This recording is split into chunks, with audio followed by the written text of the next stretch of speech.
Alam mo namang ikaw ang pinakamakapangyarihan sa buong mundo na prinsipe ng Dragon Kingdom. Ang matanda ay ang tunay na emperador ng apoy na makapangyarihan sa buong mundo. Ang tatay ay ang pinuno ng pamilya ng emperador ng apoy. Ang mga kapatid ay may mga pambihirang kakayahan. Samantalang ikaw ay buong araw na nakahiga sa wheelchair. Tila ba ang buhay mo ay parang isang tamad na tao? Kung pwede kang magpahinga, ayaw mong umupo ng tuwid. Kung pwede mong ipikit ang mata, ayaw mong buksan ang mga ito. Ang buong pamilya ay nag-aakalang ikaw ay walang silbi. Ngunit ikaw lang ang nakakaalam ng totoo. Ang pagkahiga sa wheelchair ay dahil sa sobrang katamaran. Dahil sa iyong nakaraang buhay bilang alipin ng korporasyon sa isang sweatshop. Nagtrabaho ng sobrang hirap pero pinutol pa ang sahod ng masamang amo. Ikaw na nag-overtime hanggang umaga sa madilim na gabing iyon. Nagsasakay ng ibinahaging bisikleta pa uwi. Sino nang mag-aakala na ang anak ng amo ay nagmamaneho ng kotse? Isang pagliko ang nag-splash sa iyo ng tubig. Hindi mo napigilan ang sarili mong magalit at nagmura. Silly wave. Pero sa di inaasahang pagkakataon, bigla ka nang nahagip. Ang inuman na nakabanggang truck ay direktang tumilapon. Muling dumilat. Nakasalubong mo na ang mataas na martial arts na mundo. Nagbago ka at naging batang anak ng pamilya ni Andy. Malakas ang iyong likuran. Walang hanggan ang iyong potensyal. Ngunit ikaw ay isang ganap na walang silbi. Pati ang sistema ay bumaba. Nagbigay sa iyo ng pinakamalakas na sistema ng tulong para sa tamad. Nang magising ang iyong tatlo na antas ng kapangyarihan ng apoy. Ayaw mo nang makipag-ugnayan. Hahayaan mo na lang. Ang pangalan mo ay Je. Ngayong taon ay 17 ka na. Isa kang tunay na tagapaglakbay sa ibang mundo. 17 taon na ang nakalipas. Dumating ka sa mundong ito kung saan nagbabalik ang espiritu ng kapangyarihan. Naging batang anak ka ng pamilya ni Andy sa alyansa ng mga tao ng Blue Star. Marahil sa nakaraang buhay mo ay sobrang pagod ng maging baka at kabayo. Sa buhay na ito, tamad ka hanggang sa buto. Bukod sa pagpunta sa banyo, lahat ng bagay ay may isang grupo ng mga tao na nakapaligid sa iyo para maglingkod. Ngunit kakagaling mo lang sa iyong ika-17 kaarawan. Ang iyong ama ay kailangang palayasin ka upang mag-aral. Sa magandang pangalan ay tinawag. Magkaroon ng karanasan sa buhay upang madagdagan ang kaalaman. Ano pang sinasabi na makakakuha ka ng mga kaibigan? Tamad ka para makipagtalo sa kanya. Kaya't nahulog ka sa pinakamapangyarihang paaralan ng kakaibang kapangyarihan sa Xiangnan. Sa sandaling ito, ang guro ng ikatlong baitang ay nagdadala ng 2 tao sa silid-aralan. Isa sa kanila ay isang gwapo at nakadapa sa wheelchair. Humihilik na natutulog sa wheelchair. Tama, ikaw nga ito. Ang nagtutulak ng wheelchair ay isang gwapong binata na may malamig na ekspresyon. Sa maingat na paraan, nang pumasok ang 2 sa silid-aralan, agad nilang pinukaw ang ingay. Ang pogi, ang mga mata ng mga babae ay halos nakadikit sa gwapong nagtutulak ng wheelchair. Kahit na hindi kasing gwapo mo na may kapansanan, pero sapat na kakit-takit din.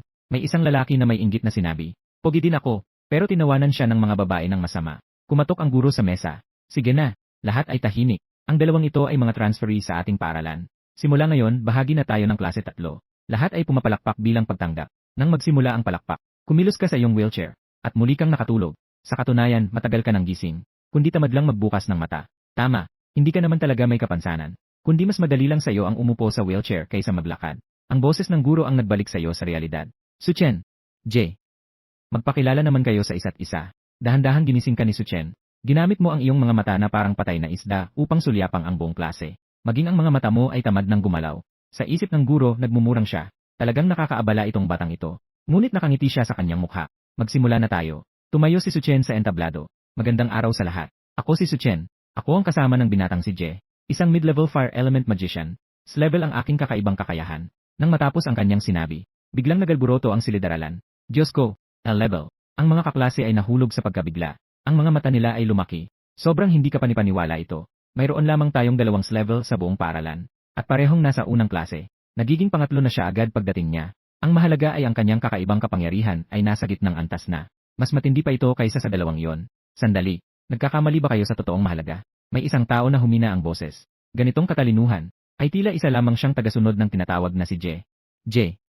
Siya ba yung batang Desilya? Yay, huwag masyadong maingay. Nandoon lang siya sa harap. Hindi natin alam kung anong background niya si Je, na kayang maging tagasunod ng ganitong matinding tao. Lahat ay may mga mata ng pag-asam na nakatutok sa'yo. Naghihintay na magsalita ka para sa sariling pagpapakilala. Ang guro ay puno ng inaasahan na nakatingin sa'yo. Kaklase Je, ikaw na. Wala ka man lang ginugugol na tingin sa kanila. Pumikit at patuloy na humihimbing ng tulog. Biglang naguluhan ang buong klase. Nagtaka rin ang guro. Nakita yon ni Suchen. Agad na ipinaliwanag kay guro. "Pasensya na, guro. Napagod ang aming Panginoon. Kailangan ng pahinga. Hayaan mong ako na lang." Di ba siya ay laging nakaupo sa wheelchair? Wala siyang nasabi. Saan siya napagod? May isang tao na mahina ang boses na nagbulong. Tumango ang guro sa kawalang magawa. Muling umakyat si Suchen sa entablado. "Magandang araw sa lahat. Ito ang aking Panginoon. Ang pangalan niya ay Muje. Sana'y alagaan niyo siya mula ngayon." Matapos sabihin yon, bumaba siya sa entablado. Nagtataka ang guro. "Kaya ganun lang." Tumango si Suchen. "Kaya kung natapos na ang pagpapakilala, bumalik na kayo sa inyong mga upuan." Nagalala siyang tumingin sa iyong wheelchair. "Kailangan mo ba ng tulong?" Yumiling si Suchen. "Hindi na, guro. Ayos lang ang kalusugan ng aming Panginoon. Nagkatinginan ang guro at mga kaklase. Tahimik silang tumingin sa iyong wheelchair. Sino namang maniniwala sa salitang iyon? Itinulak ka ni Suchen sa huling hanay. Sunod na nangyaring eksena. Nagpamangha sa lahat. Nakita si Suchen na may sinabing isang bagay sa iyong tainga. Bigla kang tumayo mula sa iyong wheelchair. Umupo ka sa pwesto at muling nakatulog. Lahat ay nag-iisip sa kanilang isipan. Grabe, para itong himala sa medisina. Lumipas na ang isang oras. Nakatagilid ka sa mesa habang natutulog.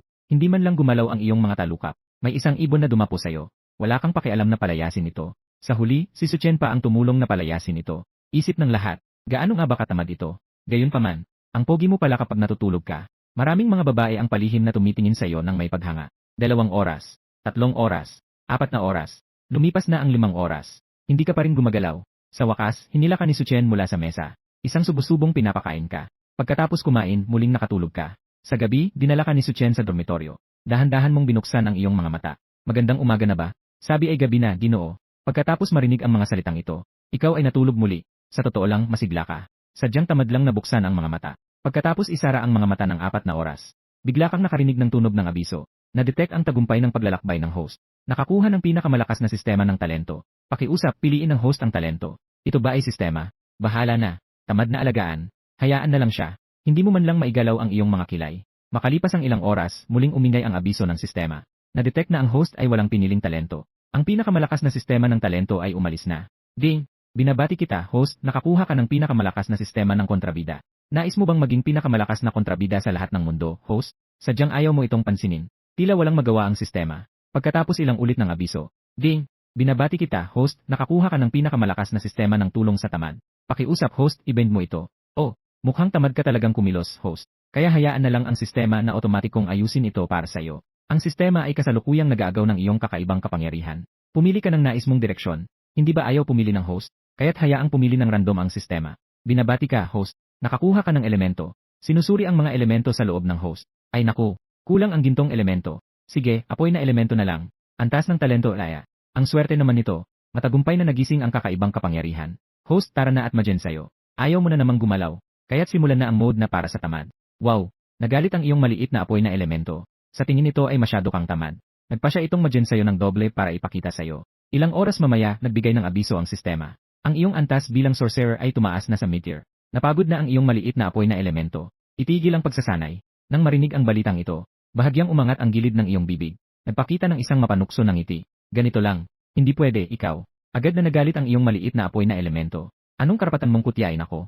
Tingnan mo, magdoble ako ng pagsasanay para sayo. Pagkatapos sabihin ito, nagpatuloy itong galit na galit sa pagen sayo. Makalipas ang mahigit 10 minuto, umingay ang alarm clock. Mabilis na tinulungan ka ni Suchen na maligo at maghanda. Itinulak ang wheelchair papunta sa silid-aralan. Muling lumitaw ang sistema. Ang elemento ng apoy ay naubos. Automatikong huminto ang pagsasanay. Tunay na isang dumpster fire. Sa iyong isipan, naamoy mo ang pagkukulang. Tamad na makialam.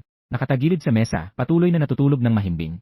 Lumipas ang 1 linggo ng tahimik. Sa umagang iyon, maganda ang iyong pakiramdam. Muling nagsimula ang munting elemento ng apoy sa automatikong pagsasanay. Hindi nagtagal, nagbigay ng mensahe ang sistema. Ang iyong antas bilang isang sorcerer ay umakyat na sa mid-stage peak. Muli, napagod ang munting elemento ng apoy at nahiga. Tiritihay, hindi ito pwede. Isang dumpster fire.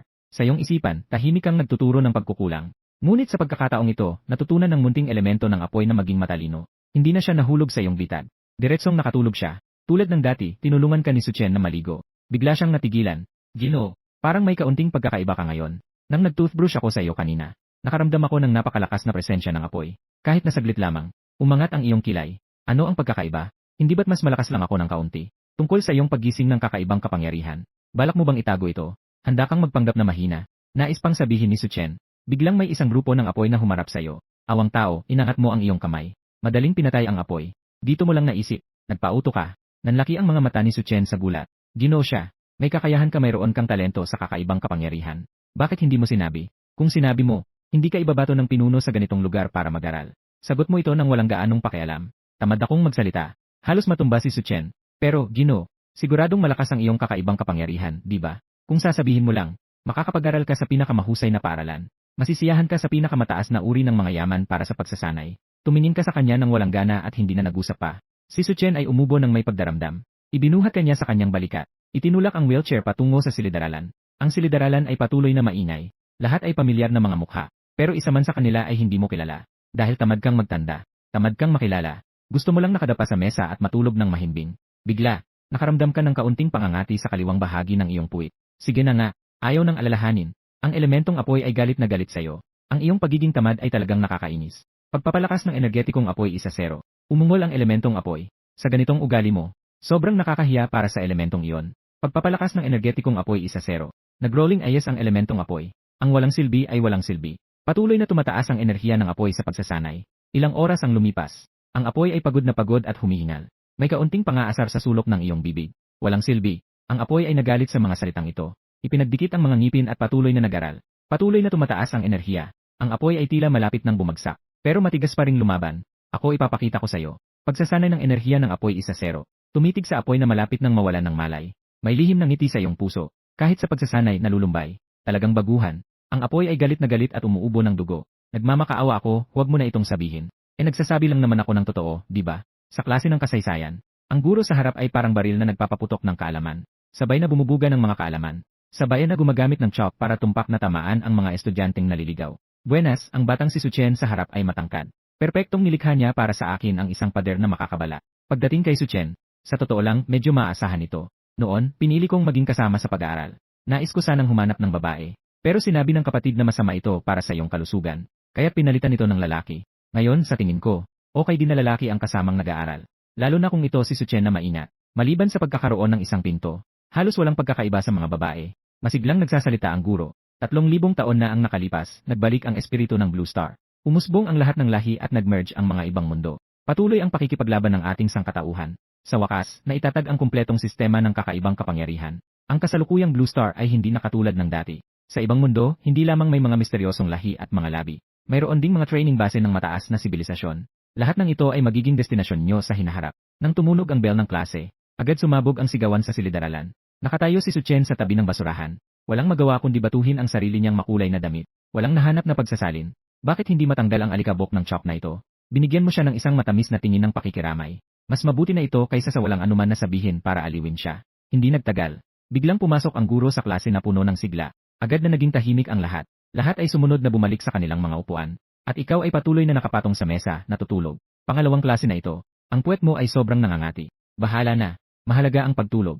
Nakapagpahinga na ang elemento ng apoy. May mukha ng pagdududa. Ikaw, tamad na tao. Patuloy na tumataas ang enerhiya ng elemento ng apoy. Maingat na tinapik ng guro ang talahanayan. Mga kamag-aral, magsisimula ang pagsasanay sa militar bukas. Agad na naging malungkot ang silid-aralan. Hawak ni Liu Ying ang kanyang sunscreen spray. Guro, ang pagsasanay sa militar ay hindi man lang elegante. Pwede ba akong humingi ng pahintulot? Natatakot ako na magitim. Nakangiting nakatingin ang guro sa kanya. Biglang nagbago ang mukha. Lumabas ka at tumayo. Guro, kung hindi pwede, sabihin mo na lang. Sobrang hindi ka elegante. Nag-spray si Liu Ying ng sunscreen. Umikot ang kanyang baywang at lumabas. Medyo nakakainis ang tungkol sa pagsasanay sa militar. Pero tamad akong mag-isip. Sa totoo lang, wala ring silbi ang pag-iisip. Ang elemento ng apoy ay tumatawa ng masaya. Masiglang nagsimulang mag-aral ng kapangyarihan. Tumingin ka kay Suchen. Sabi niya nang walang magawa. Sabi ng kuya mo, kailangan mong dumalo. Napabuntong hininga ka sa loob mo. Hindi na talaga makakayanan ang mga ganitong araw. Mas lalo pang natuwa ang elemento ng apoy. Patuloy na tumataas ang kanyang enerhiya sa pagsasanay. Sa unang araw ng pagsasanay sa militar, gusto ko nang matulog. Si Suchen ay naglaan ng napakalaking lakas. Bago kanya naihila mula sa kama, tinulungan kanyang maghugas. Habang pinagmamasdan mo siya sa salamin na seryosong nagsisipilyo, walang emosyon ang mukha mo, nag-iisip ng 100 paraan para makaiwas sa pagsasanay sa militar. Habang nag-iisip ayos na, sobrang pagod na, naisip na, ang elemento ng apoy ay bumiti ng malapad. Masiglang nagumpisa na mag-aral. Patuloy na tumataas ang enerhiya. Nang makita ang iyong malas na hitsura, lalo pa siyang natuwa at hindi makapagpigil. Ang bilis ng pagsasanay ay bumilis ng kaunti. Pinagsawaan mo ang iyong labi. Ang apoy na elemento na ito ay tila may problema. Ang salitang ito ay nagpagalit sa apoy na elemento. Ito ay nagalit at pinataas ang antas ng pagsasanay. Ang enerhiya ay mabilis na tumataas. Hindi nagtagal, ito ay napagod at nahiga. Ang iyong antas bilang apoy na elementalist ay sabay na tumaas sa mataas na antas ng simula. Ganito lang ang kakayahan. Sa iyong isipan, ikaw ay lihim na nagtatawa. Ang apoy na elemento ay mayabang na itinaas ang ulo. Natunaw, unahin mong alagaan ang iyong sarili. Diretsong isinara ang komunikasyon. Ay, para bang naging mas matalino. Natapos na sa paghuhugas. Si Suchen ay handang buhatin katulad ng dati. Bigla kang nagsalita. Si Suchen, mahahanap ba natin ang paraan para makaiwas sa pagsasanay sa militar? Si Suchen ay napatigil sandali. Hindi ko inasahan na magiging madaldal ka ngayon. Ginoo, ang iyong kuya, huwag nang pag-usapan siya. Nagtatanong ako sa'yo. Si Suchen ay nagulat sa dami ng iyong mga sinasabi ngayon. Sinabi ng walang magawa. Ginoo, ang video ng pagsasanay sa militar ay kailangang ibigay sa leader ng grupo. Ngayon, tiisin mo na lang muna. Sa mga susunod na araw, tutulungan kita. Ang hindi inaasahan ay, pumayag ka sa pamamagitan ng pagkaloob ng iyong ulo. Sa totoo lang, mas nakakapagod ang alagaan ka kaysa sa pagsasanay. Kung hindi dahil sinabi ng kanyang ama, ang mga nagtatagumpay sa mga bagay ay dapat magdusa ng balak. At pagod ng kanilang katawan, hindi na kayang tiisin ni Suchen. Gino, gusto mo bang buhatin kita o maglakad ka na lang mag-isa? Maglalakad na lang ako mag-isa. Nang lumabas ka mula sa dormitoryo, lahat ng tao sa buong gusali ay nagulat. 8 araw nang nagsimula ang klase. Ang Diyos ng tulog ay naglakad ng mag-isa. Ano ang araw na ito? Akala ko siya ay may kapansanan. Nakakaantig sa mga tao ng huwaksya. Si Liuya ay nagmumuni-muni habang nagbubrat ng ngipin. Ang ganda naman nito. Pati ang tagapangasiwa ng dormitoryo ay nagulat. Para bang nakasaksi ng isang himala. Nagsalubong ka ng mga mata. Ilang hakbang lang naman ito.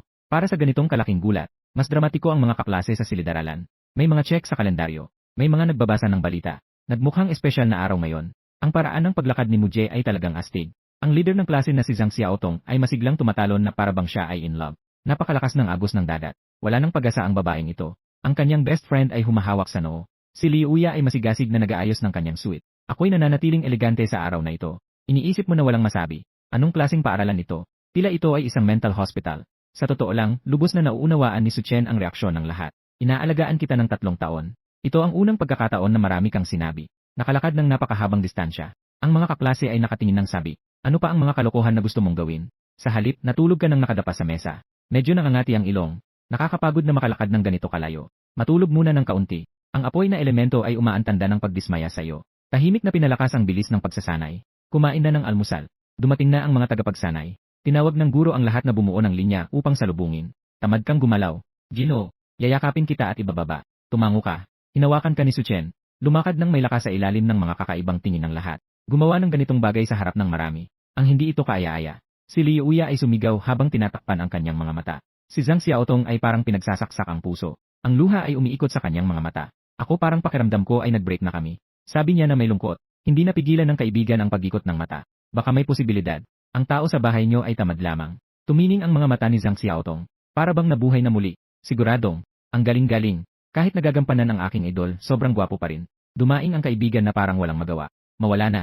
Ikaw, walang pag-asa na tagahanga ng itsura. Ang bulungan sa paligid ay pumasok sa iyong tenga. Medyo nakakahiya, pero hindi mo naman pinapansin. Basta tamad ka lang naman. Nagalit ang apoy na elemento. Tamad na baboy. Wala akong ganitong amo tulad mo. Nagsimula ng masigasig na mag-aral ng enerhiya ng apoy na 20. Narinig ng apoy ang mga bulungan ng lahat. Nakakahiya para sa'yo. Nagsimula ng magtuon ng isipan sa pagsasanay. Enerhiya ng apoy 60. Matagumpay na naunawaan ng apoy ang anyo ng kakayahan. Apoy na pagsabog. Hindi inaasahan na maunawaan ang anyo ng kakayahan. Pero wala namang kahanga-hanga rito. Sa totoo lang, maraming tao sa pamilya ni na may kakayahan. Pero sa paaralang ito, maaari nang ituring na magaling. Sa wakas, ang punong guro rin ay may kakayahan. Nasaktan ng apoy sa iyong pagsusuri. Ibinahin ang sakit sa mas masigasig na pagsasanay. Enerhiya ng apoy 30. Medyo nahahabag ka sa pakiramdam na masyado kang mapaghusga. Nais sanang magbigay ng kaunting aliw. Pero tinamad akong magsalita. Ilang minuto ang lumipas dahil masyadong maingay ang apoy. Sabi mo nang walang magawa, hindi mo kailangang maliitin ang iyong sarili. Kahit na medyo wala kang halaga. Pero sa maikling panahon, maganda na ang pagbuo ng anyo ng kakayahan. Lalong umiyak ang apoy ng mas malakas. Ginagawa kong lakas ang sakit ng puso habang nag-ehersisyo. Enerhiya ng apoy 35. Naaliw mo na. Kung ayaw nitong makinig, wala na tayong magagawa. Ayos lang. Matulog ka na. Ikaw ay mahimbing na natutulog. Niyayakap ka ni Suchen. Nakikinig sa talumpati ng punong guro, punong opisyal at mga guro. Hanggang sa opisyal na magsimula ang pagsasanay sa militar.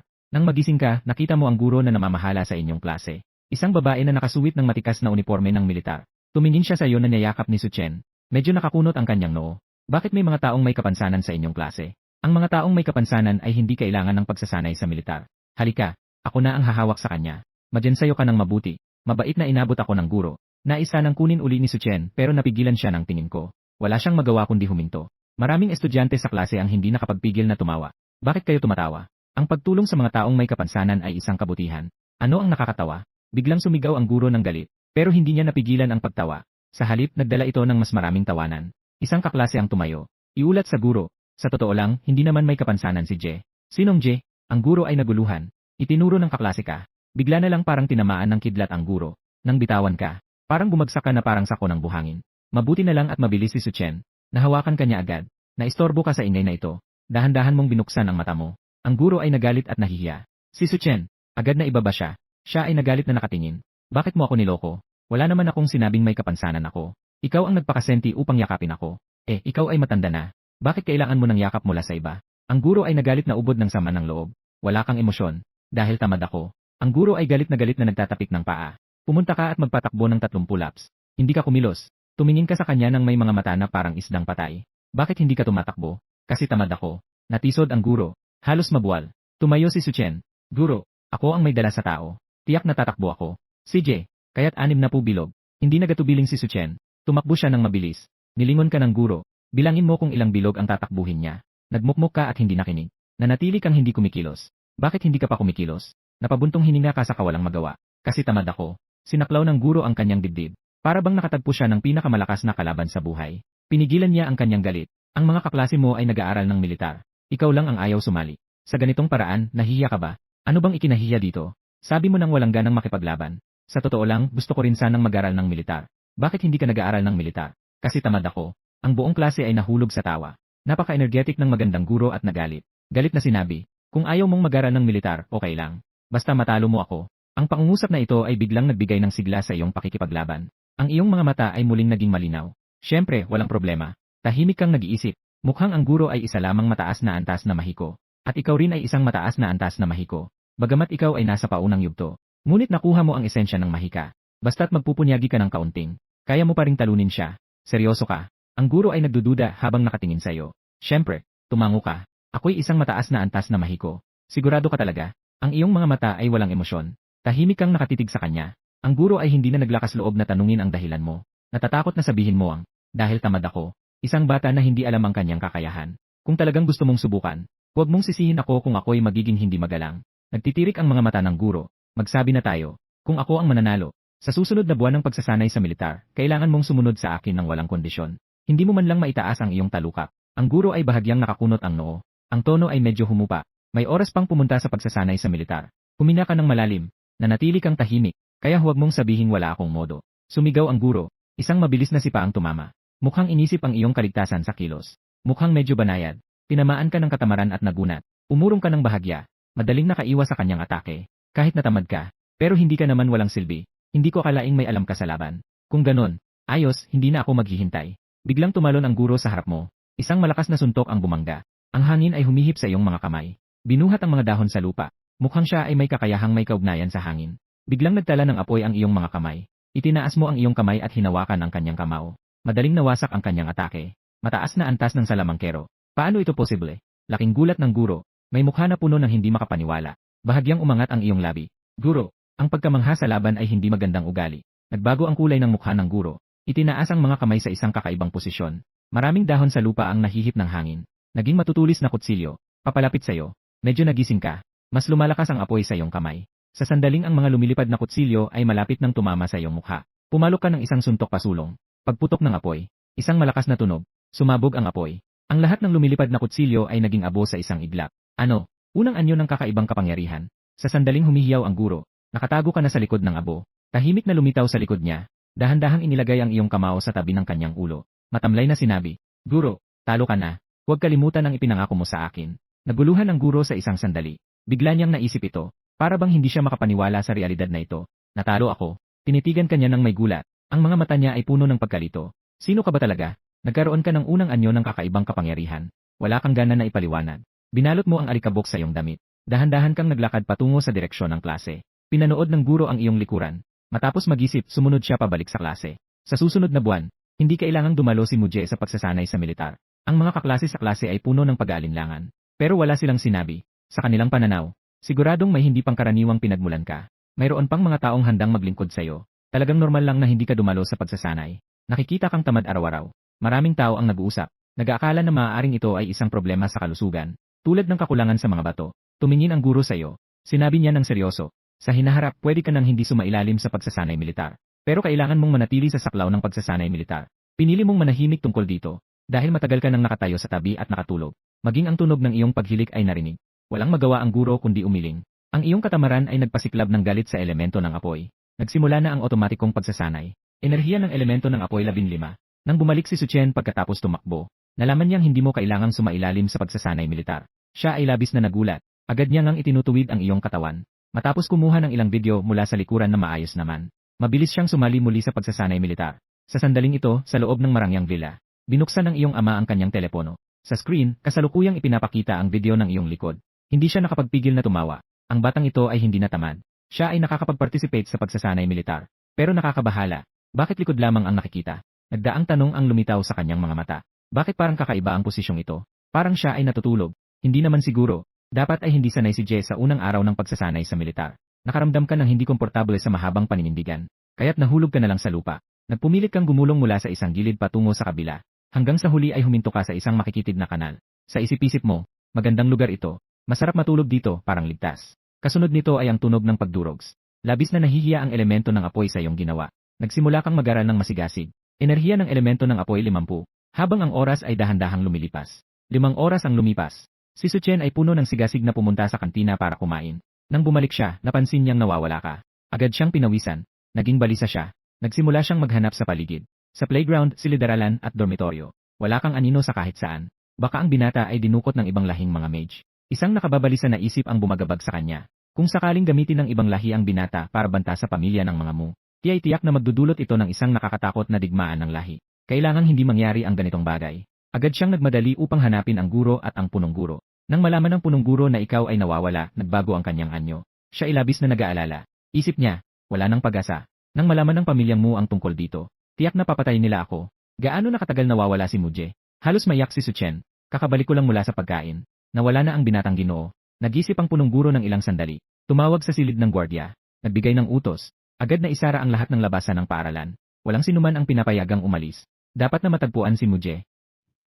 Nagsimula ang buong paaralan sa paghahanap sa kanya. Hanggang sa dapit hapon ay wala pa ring bakas sayo. Nakapangalang payo ang punong guro. Puti na puti ang kanyang mukha. Labis ang kanyang pagkalito sa loob. Nang nanginginig, kinuha ang kanyang telepono at sinimulang sumulat ng liham ng pamamaalam. Umupo si Suchen sa lupa. Kahit na tila kalmado ang kanyang mukha. Ngunit sa loob niya ay labis ang pagkabahala. Umagos ang walang magawa na luha ng guro. Labis ang panghihinayang. Kung sana'y pinanood ko lang si Muje, hindi sana nangyari ang insidente. Ang mga elemento ay unti-unting napapagod. Ang bilis ng pagsasanay ay unti-unting bumabagal. Enerhiya ng apoy na elemento 15. Ang apoy na elemento ay labis na nanlait sa iyong pagtulog sa kanal. Naistorbo ang pagsasanay. Enerhiya ng apoy na elemento 10. Ang apoy na elemento ay sobrang pagod na ngayon. Itigil ang pagsasanay. Ang paunang anyo ng apoy na pagsabog ay unti-unting pinahusay ng apoy na elemento. Nang nais mong magunat, dito mo lang napansin na hindi ka makagalaw. Nang buksan mo ang iyong mga mata, nagulat ka na natutulog ka pala sa maliit na kanal. Mabuti na lang at medyo malinis ang kanal. Pinunasan mo ang alikabok sa iyong katawan. Ang tiyan mo rin ay nagsimula ng umuungol. Bakit hindi pa ako pinapaka ni Suchen? Nagrereklamo ka habang naglalakad patungo sa larangan. Si Suchen na bumungad sa iyong paningin ay parang inabando ng maliit na hayop. Punong-puno ng pagkabahala. Nakatitig siya sa iyo na ang mga mata ay pula. Sa kanyang tabi ay may grupo ng mga tao na nagtitipon sa pintuan ng paaralan. Mga guro, tagapag-ayos ng klase. Ang guro at ang punong guro ay mukhang nag-aalala. Tila napakaseryoso ng sitwasyon. Wala kang pakialam dito. Mabilis na lumakad patungo kay Suchen. Nagtatanong ng may kaba. Anong nangyari sa'yo? Agad na bumangon si Suchen. Mahigpit na yakapin ka. Ang boses niya ay nanginginig. Ginoo, saan ka pumunta? Hindi ka nasaktan, di ba? Tiningnan ka niya mula ulo hanggang paa. Nang matiyak na medyo marumi ka lang, bahagya siyang nakahinga ng maluwag. Napansin ng punong guro ang iyong pagbabalik. Sobrang natuwa. Agad siyang lumapit at niyakap ka. Je, okay ka lang. Ang galing. Nakasulat na ako ng aking testamento. Wala kang pakialam at itinulak siya palayo. Ang mga kaklase sa klase ay parehong nagpakita ng masayang ngiti. Sa wakas, natapos na ang sitwasyon. Mula sa insidenteng iyon, mas naging mapanuri si Suchen at ang punong guro sa'yo. Pati na rin, naglaan sila ng isang gwardiya na laging nasa tabi mo. Tuwing magigising, nakikita mula sa bintana ang walang emosyon na mukha. Laging nagpapakaba sa'yo. Parang nakakita ka ng isang boss ng gang. Gayunpaman, dahan-dahan, nasanay ka na sa ganitong pakiramdam. Lumilipad ang panahon.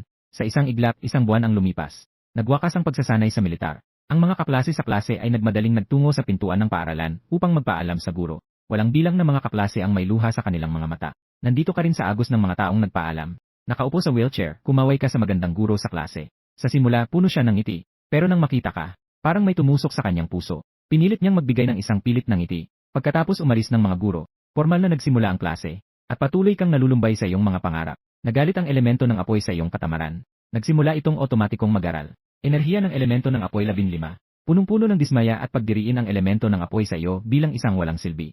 Gumamit ito ng mas maraming pagsisikap upang punan ang iyong katamaran. Enerhiya ng elemento ng apoy 15.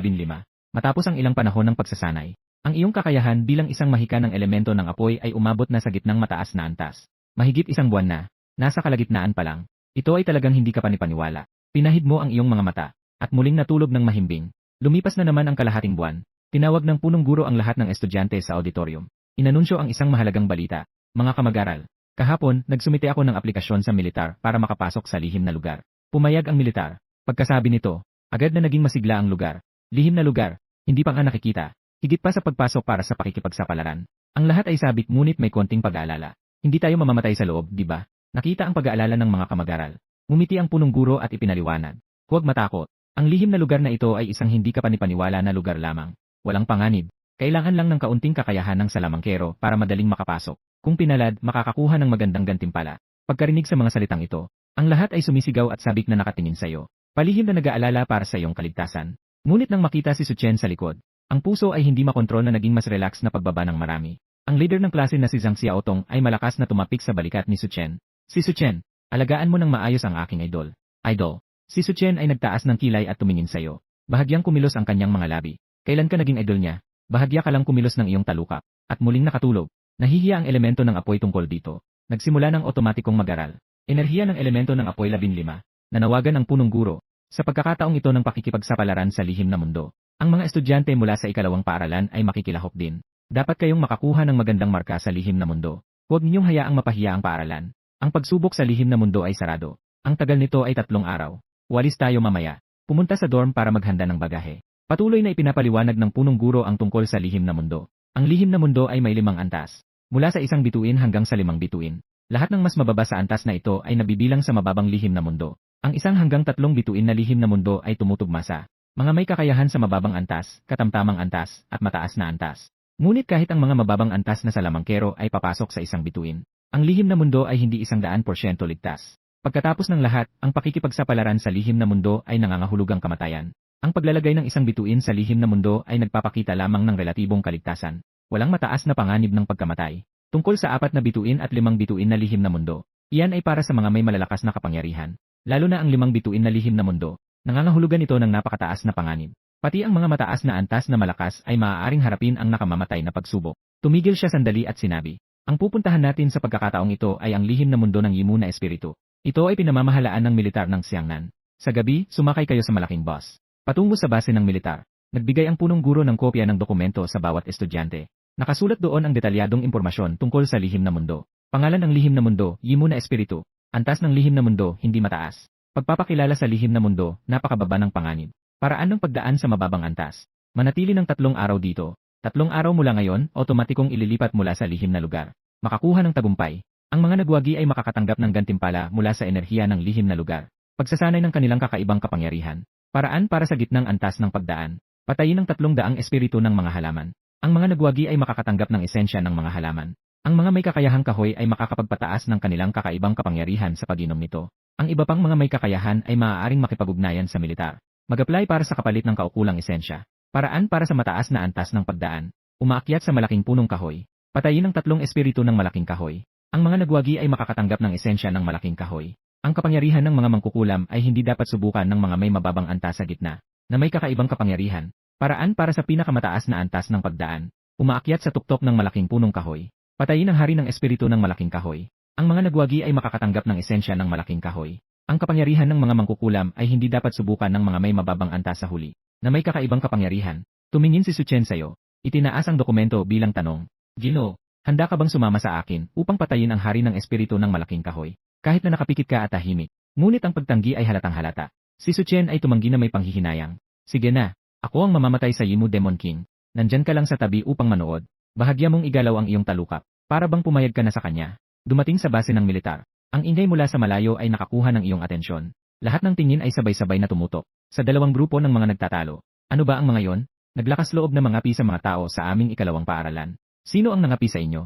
Ang boses sa kabila ay puno ng galit. Siya pa nga yung unang nagbato ng tubig sa amin. Nasaan ang ebidensya?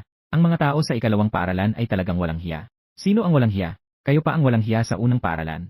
Kayo nga ang may pinakamagandang mapagkukunang pangedukasyon. Sa laban, mas lamang na kayo.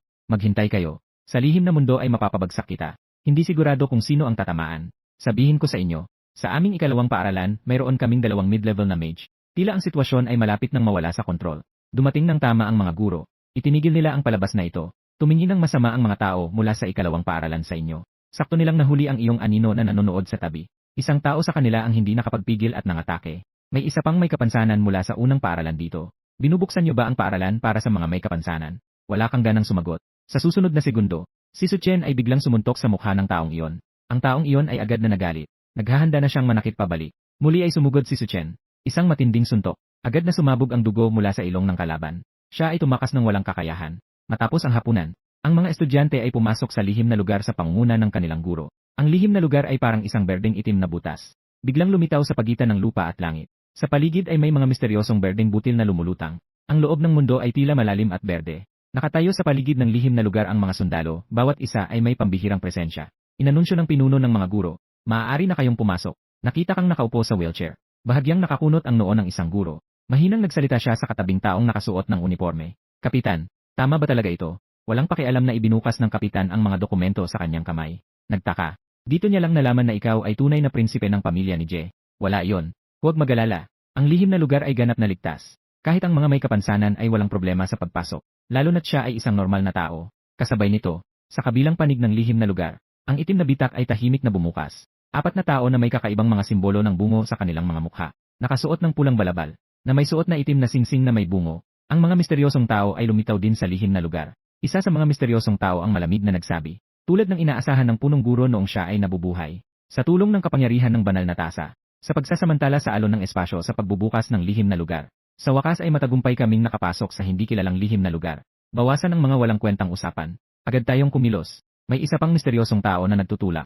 Ngayon ang banal na lupa ay winasak ng opisyal. Kailangan namin ng mas maraming dugo upang buhayin muli ang relihiyon. Kaya't hayaan nating magpabaliw ang lihim na lugar. Tanging ang makakaligtas hanggang sa huli.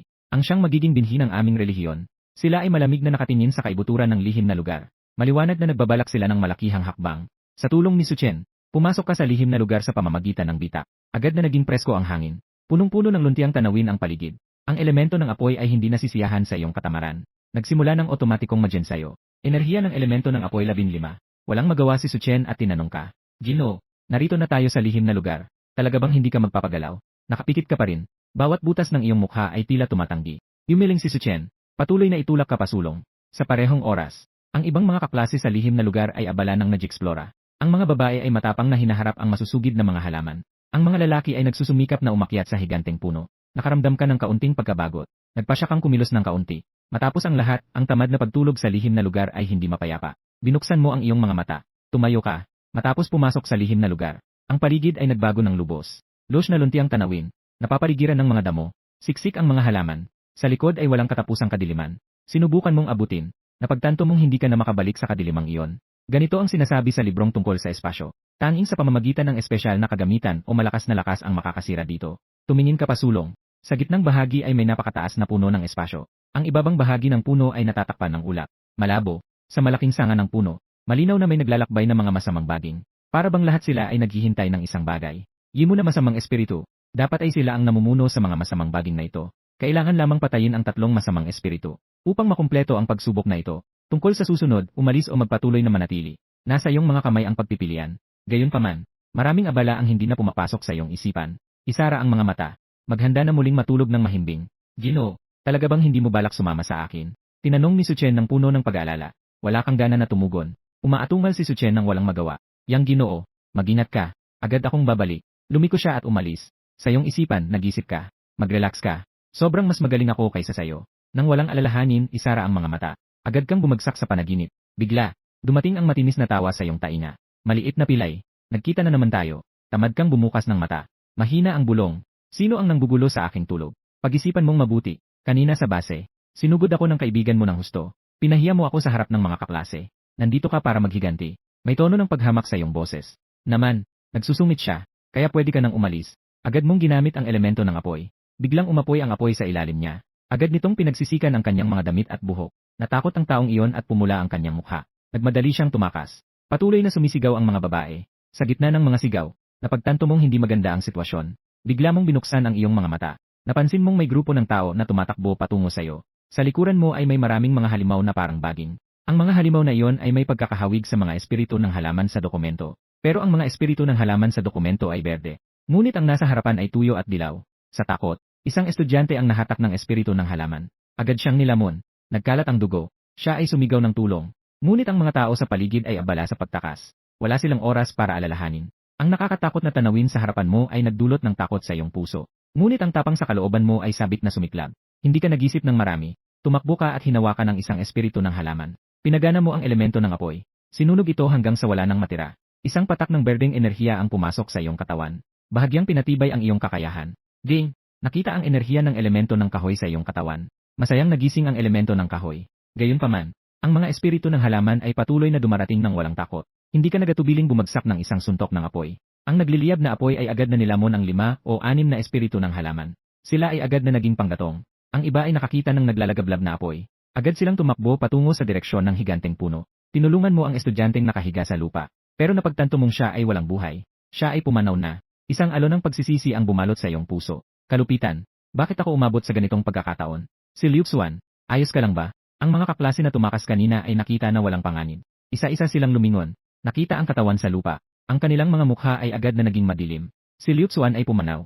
Isang binata ang lumapit at iniabot ang kamay. Nagpakilala siya. Hi, kaklase. Ako si Wang Qiu.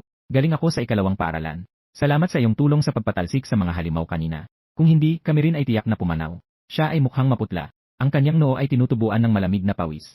Maliwanag na ang pakiramdam ng panganib ay hindi pa nawala. Hinawakan mo ang kanyang kamay. Awit ng isang paaralan. Ang iba ay isa-isang bumunot ng kanilang mga opinyon. Ang mga ito ba ay mga espiritu ng halaman? Bakit ito ay hindi kapareho ng mga espiritu ng halaman sa dokumento ng paaralan?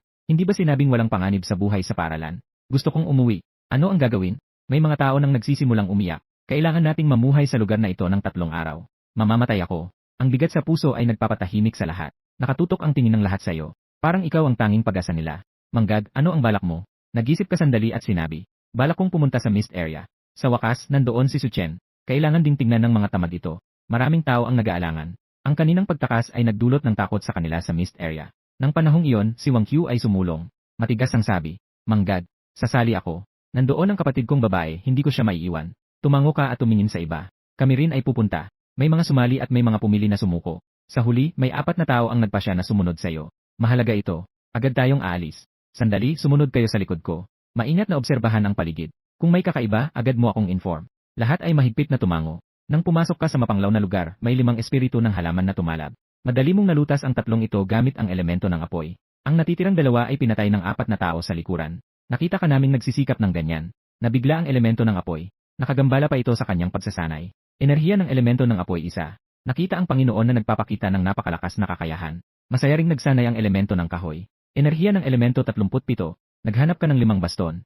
Ikinulong mo ang mga baging ng namatay na espiritu ng halaman sa mga baston. Sinindihan mo ito. Naging malaking torches ito. Natatakot ang mga espiritu ng halaman sa apoy. Malakas ang pinsala ng torches sa kanila. Ibinigay mo ang torches sa lahat. Biglang, inihagis ni Wang Qiu ang torches patungo sa itaas. Isang espiritu ng halaman ang nawasak. Pinuri mo. Ang galing ng iyong kakayahang makaramdam. Magaling, kapatid. Kinuha ni Wang Qiu ang torches. Nahihiyang sinabi. Saan? Ito ay dahil sa aking kakayahang makaramdam. Ang kakayahang makaramdam ng kakaibang kapangyarihan ba ay isang katangian ng espiritu? Sumagot si Wang Qiu ng may ngiti. Pagkatapos ay may ilang mga espiritu ng mga halaman na lumapit. Sa isang galaw mo, naalis mo sila. Nang mga oras na yon, patuloy na narinig ang mga sigaw ng tulong sa paligid. Tumawag ka ng malakas. Lahat, dito kayo. Narito kami para iligtas kayo. Ang grupo ng tao ay lumapit sa inyo. Dumadami ang mga tao na nagtipon-tipon. Sila ay umiyak mula sa labis na saya. Nandyan din ang iyong mga kaklase. Nakita niyo ba si Su Chen? Wala. Dapat ay kasama namin ang aming leader. Pero pagpasok sa misty area, kami ay nawalay. Maraming mga kaklase ang namatay sa mga kamay ng mga nagbago na espiritu ng mga halaman. Isang babae ang nanginginig na nagsalita. Baka si Su Chen ay umakyat na ng puno. Itinaas mo ang iyong ulo at tumingin sa higanteng puno. Sana ay okay siya. Pakiramdam mo'y sobrang pagod ka. Sa loob ng mahigit 10 taon ng paglalakbay sa ibang mundo, ito ang pinakapagod na naramdaman mo. Pero hindi ito ang tamang oras para matulog. Kapit lang, pinapalakas mo ang iyong loob sa isip. Habang kayo ay patuloy na sumusulong, parami ng parami ang mga espiritu ng mga halaman na iyong napatay. Pagdating sa ilalim ng malaking puno ng kahoy, ipinunok niyo ang mga espiritu ng halaman na inyong pinatay sa isang tambak. Nagliyab ng malaking apoy.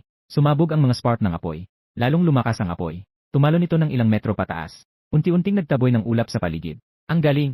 Naglaho ang ulap. Nagkaroon ng isang sigaw ng kasiyahan mula sa madla. Inangat mo ang iyong ulo. Naghanda kang umakyat sa puno upang hanapin si Su Chen. Sa mga sandaling iyon, isang itim na anino ang mabilis na bumagsak mula sa puno. At bigla itong isang misteryosong nilalang na nakasuot ng pulang balabal. Mahigpit itong bumagsak sa iyong harapan. Ipinakita ang isang mukha na parang bangkay. Ang mga butas na mata ay walang mga pupil. Ang kanyang boses ay magaspang. Para bang galing ito sa impyerno. Batang demonyo, ang kapal ng iyong loob na sirain ang aking plano sa itim na kabaong. Ngayon ay gawing buto kita. Ang masamang amoy ay kumalat mula sa kanya. Bigla kang kinabahan. Agad na nagbago ang mukha ng mga estudyante sa paligid. Ilang tao ang kumuha ng mga armas. Naghanda silang sumugod at makipaglaban kasama ka. Awitin ng pastol. Nandito kami para tulungan ka. Sa buong daan, tinulungan mo kami. Ngayon, oras na para tulungan ka namin. Ang iba ay nababahala at sumisigaw. Pero agad kang sumigaw upang pigilan sila. Maghanap ka ng lugar upang magtago. Siya ay hindi bababa sa isang high-level na salamangkero. Posible ring naintindihan na niya ang anyo ng kapangyarihan. Agad na lumayo. Napakadelikado niya. Nang marinig nila ang sinabi mo, isa-isang iniiwan ng mga kaklase ang kanilang mga armas. Mabilis silang nagsimula ng tumakas. Sa likuran may mga sigaw. Walang kabuluhang sakripisyo. Mas mabuti pang umiwas pansamantala. Ang misteryosong tao ay gumising ng nakakatakot. Bigla siyang humampas gamit ang kanyang mga kuko patungo sa iyo. Batang lalaki, hindi masama ang iyong paningin. Sayang, mali ka. Ang aking hawak ay tunay na kapangyarihan. Ang purpurang masamang apoy ay agad na nagliyab sa kanyang tuyong kamay. Lumitaw ang nakakagimbal na pagbabago ng enerhiya. Bumigat ang pakiramdam mo. Hindi ba't ipinagbabawal sa mga may kapangyarihan ang pumasok sa mahiwagang lugar? Wala nang oras para mag-isip pa. Inilabas mo ang enerhiya ng apoy mula sa iyong katawan. Nag-focus ka at kumilos na parang isang suntok. Nakaharap sa kanyang purple blast. Isang malakas na tunog ang bumangon. Ang mga apoy ay biglang sumiklab. Sumabog ang mga mainit na alon ng hangin. Nagulat ang misteryosong tao. Naitulak siya ng iyong apoy. At ikaw ay nagulat din. Hindi ko inasahan na ang taong ito na nagmamalaki na may tunay na kapangyarihan ay talagang ganitong antas. Mukhang, siya ay talagang isang may kapangyarihan. Ngunit ang lakas ng kanyang katawan ay nasa simula pa lamang ng mataas na antas. Akala ko ay madali akong makakagalaw sa mahiwagang lugar. Ngunit hindi ko inasahan na makakaharap ko ang isang mahirap talunin na kalaban tulad mo. Lumapit ka ng maingat. Napagtanto mong siya ay patay na. Siya ay naglalabas ng masangsang na amoy. Ipinuslit mo ang isang kawayan. Tiniyak mong walang magagamit na bagay. Agad mong ginamit ang enerhiya ng apoy upang gawing abo ito. Muling awit. Hindi mo akalain na napatay mo ang isang mataas na antas na salamangkero. Si Wang Qiu ay namutla sa gulat. Akala nila ay mamamatay silang lahat sa kamay ng misteryosong tao na ito. Ang iba pang mga estudyante ay nakatulala rin. Para sa kanila, ang mataas na antas na salamangkero ay walang duda na isang makapangyarihan. Ngayon ay naresolba ito ng isang kapwa mo kabataan ng madali. Alam nilang malakas ang iyong kakayahan. Hindi nila akalain na ito ay kasing nakakatakot. Isang mataas na antas na salamangkero lamang.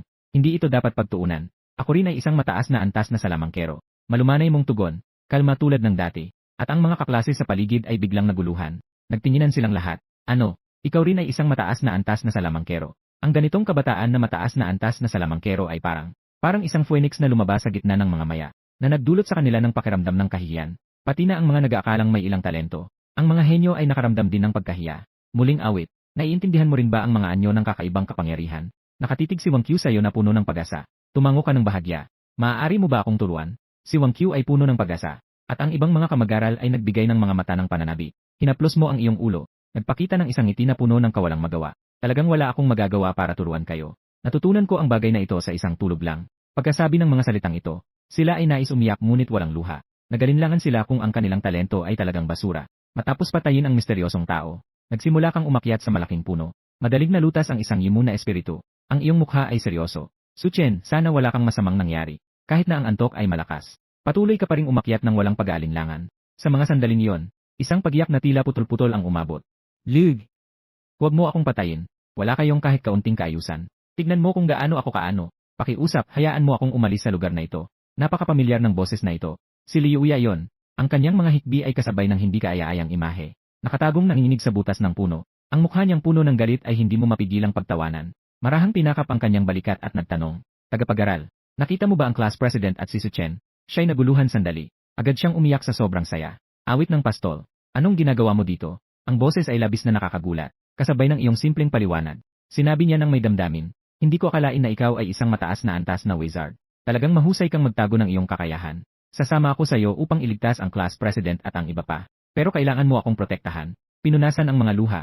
Tinanggal ang alikabok sa kanyang katawan. Si Liu Ya ay kayang ilabas mula sa kanyang bulsa ang hair gel at salamin. Nagsimulang ayusin ang kanyang buhok. Nawala ka sa pag-asa habang nanginginig ang ulo. Kahit malapit na ang kamatayan, nag-aalala pa rin sa hairstyle. Patuloy ang dalawa sa pag-akyat. Hindi nagtagal at natagpuan ang nakatagong. Ang class president na si Zhang Xiaotong na nasa butas ng puno. Kasama niya ay isang espiritu na gawa sa kahoy. Matapos itong ayusin, nailigtas niyo si Zhang Xiaotong ng maayos. Nakita ang iyong lakas. Siya ay sobrang nasabik at halos umatake sa iyo. Nakita mo na ba si Su Chen? Umiling siya. Nakita ko siya kanina habang umaakyat sa puno. Dapat ay nandoon siya sa itaas ngayon. Anong ginagawa ng batang ito at umaakyat ng napakataas? Sabi mo na lang na tila wala kang magawa. Gusto kong hanapin si Su Chen. Sasama ka ba sa akin? Siya ay ngumiti ng maliwanag. Agad siyang tumango. Idol na lalaki. Sige, handa akong sumama. Si Liu Ya ay nandoon sa gilid at nangaasar. Ginoo ng klase. Walang kahit anong kaayusan dito. Si Zhang Xiaotong ay biglang sinuntok siya. Ngayon, maayos na ba? Kaayusan, kaayusan. Napakamaayos. Agad siyang sumangayon. Hindi mo maiwasang tumawa. Magsimula muli. Ilang minuto mamaya. Muli mong madaling nalutas ang isang Yimu Spirit. Ang Yimu Essence ay pumasok sa iyong katawan. Kasabay nito, dumating ang impormasyon mula sa lihim na lugar. Matagumpay mong napatay ang 3 Yimu Spirits. Natapos na ang pagsubok. Maaari bang tanungin kung aalis ka na sa lihim na lugar? Pinili mong tumanggi na umalis. Patuloy na umakyat. Sa hindi nagtagal, nakilala ninyo ang isang lalaki at isang babae mula sa ikatlong grupo. Pareho silang mid-level na salamangkero. Nakikipaglaban sila sa 4 na espiritu ng kahoy. Pantay ang antas. Naghahayag ng pagkamangha si Liuya. Ito na ba ang mga henyo mula sa ikalawang grupo? Talagang hindi normal. Ngunit hindi ito pinansin ni Zhang Xiaotong. Ang lakas ni Muje ay talagang higit pa sa kanila. Sa puntong ito, inaalok mong tulungan sila. At sabay na itanong ang tungkol kay Su Chen. Kaya't ang 3 ay ginamit ang kanilang mga kakaibang kapangyarihan. Ikaw ay apoy. Si Zhang Xiaotong ay hangin. Si Liuya naman ay yelo. Bawat isa ay iba.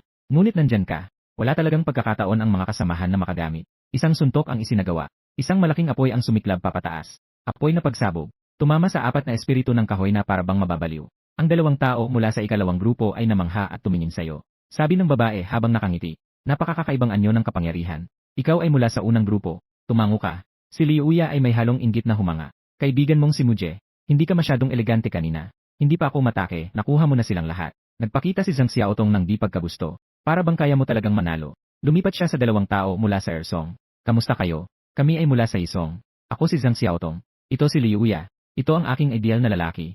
Mukuj. Ang mga mata niya ay kumikislap na parang mga bituin. Magalang na nakatingin sayo.